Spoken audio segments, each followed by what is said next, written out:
Hello, my fellow peeps. I am KJ Davis, and I'm here to talk to you guys about the Roman Empire. The question me and my partner chose is how does trade lead to the spread of ideas? In our presentation, we will also share information about trade in Rome, imports and exports, and benefits of trade. Okay. Okay. First, what is trade? Trade is the action of buying and selling goods and services. The Romans mainly traded with Spain, France, Middle East, and North Africa. Let's let's talk about the imports and exports. Okay, let's first talk about these exports. You know what I'm saying? Okay, the Rome had lots of land which they used for farming. They exported crops such as grapes, olives, and grain. Romans also produced olive oil with that wine that's bad for the brain, and cereals. Okay, let's talk about the imports now.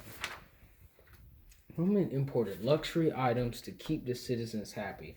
They also imported beef, corn, glassware for the wine that's bad for your brain, the perfume to make you smell good when you smell bad, the jewelry where you have the drip, you know, you got the silk and the spices for your food. Romans had an agricultural surplus, which means they had more than what they needed. The surplus made them very wealthy and powerful. How does trade lead to the spread of ideas? In ancient Rome, trade involved traveling to neighboring empires and other countries. The Romans traveled locally by horse, buggy. They traveled internationally by ship, maybe on the ocean. Okay. Trade spreads ideas because it involves people moving from place to place around the world, and that's how they trade. As they traveled, the Romans came into contact with new ideas, different cultures, and foods and religion. Through traveling, Rome was able to introduce their culture and their way of life with other people. Because Rome was wealthy and other countries wanted to be like them. Rome had major influence on other countries in the area of technology. Technology impact. The Roman Empire made advancements. The water system, which improved the quality of daily life. The Romans created the water wheel to convert energy into power for producing production mills. Okay, and these are some of the pictures of the water wheels. Got here, got there. Okay. Okay. The water wheels were also used for crop irrigation and providing drinking water. The Roman Empire made advancements in the construction of roads, trade routes, and ports.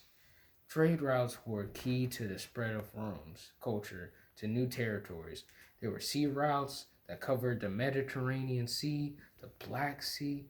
There were also numerous land routes. Trade was one of the reasons for building roads.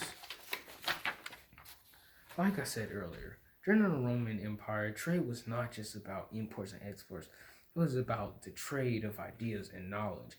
This is where I get very excited because I get to combine history with my love of science. The Romans are credited for creating modern day concrete, and during the time of Rome Empire, some of the most magnificent structures were created. One being the ancient port city of Caesarea.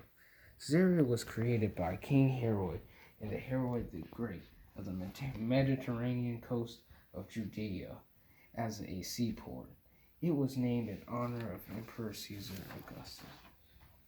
King Herod used local and Roman workers to build the port city. It is regarded as one of the most remarkable examples of Romans and engineering of the Augustus age.